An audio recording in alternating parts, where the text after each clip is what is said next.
Et bienvenue sur Zedon, je suis Zed, le geek qui répond à vos questions sur l'anglais. Aujourd'hui, je vais approfondir un sujet que j'ai déjà abordé dans l'épisode sur le jeu Oh Sir, en parlant des différences entre l'anglais britannique et l'anglais américain. Et je ne vais pas parler de différences d'accent, parce que même si j'y consacrais un épisode entier, ça suffirait pas. Pour voir les différences entre ces deux anglais, il faut qu'on prenne un peu de recul. Revenons au XVIIIe siècle. Vous savez sûrement qu'avant d'être les États-Unis, cette partie des Amériques était en fait plusieurs colonies de l'Empire britannique, jusqu'au 4 juillet 1776, jour connu sous le fameux nom de Independence Day.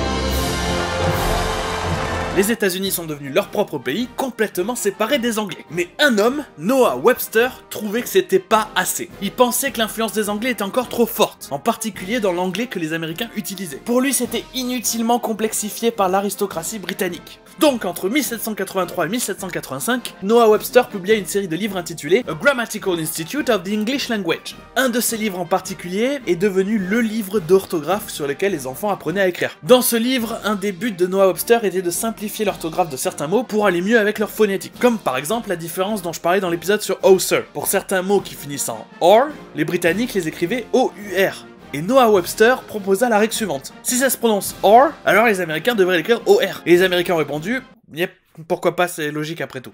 Même chose avec les mots anglais comme theater, center ou fiber, où la terminaison a été changée en ER. Defense et offense sont devenus defense et offense avec un S. Le double L dans certains mots comme traveled ou cancelled ont été réduits à un L. Et la liste est encore longue. Je vous dis tout ça, mais tous les changements proposés par Webster n'ont pas été adoptés. Il voulait changer l'orthographe de women en women. Et comme vous pouvez le voir aujourd'hui, ça n'a pas vraiment pris.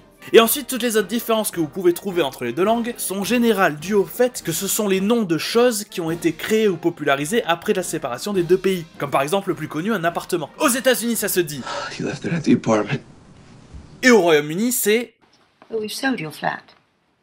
Pour un coffre et un capot de voiture, on va parler de trunk et hood aux États-Unis, mais de boot et bonnet au Royaume-Uni. Pareil, la liste est super longue, mais je vais m'arrêter 2 secondes sur la différence qui a perturbé tout le monde à l'école. Frites et chips. Frites, c'est fries aux États-Unis et chips au Royaume-Uni, alors que les chips, c'est chips aux États-Unis et crisps en Angleterre. Pourquoi cette différence et en même temps cette ressemblance? Chip en anglais, ça peut être un morceau ou une tranche. Donc dans les années 1860 en Angleterre, quand on a commencé à servir des tranches de patates avec du poisson, ils ont appelé ça fish and chips. Mais au même moment aux États-Unis, la mode avec les tranches de patates, c'était de les couper très fines et de les frire. Donc ils ont appelé ça potato chips. Mais dans les années 1920 avec la Première Guerre mondiale, les deux pays ont échangé leurs recettes et elles sont devenues super célèbres chez l'un et chez l'autre. Donc chaque pays a dû leur trouver un autre nom pour ne pas les confondre avec leurs propres recettes. Terminons avec une autre différence, leur manière d'écrire une date. Vous avez sûrement remarqué dans les bandes annonces américaines, ils écrivent leur date sous le format mois, jour, année.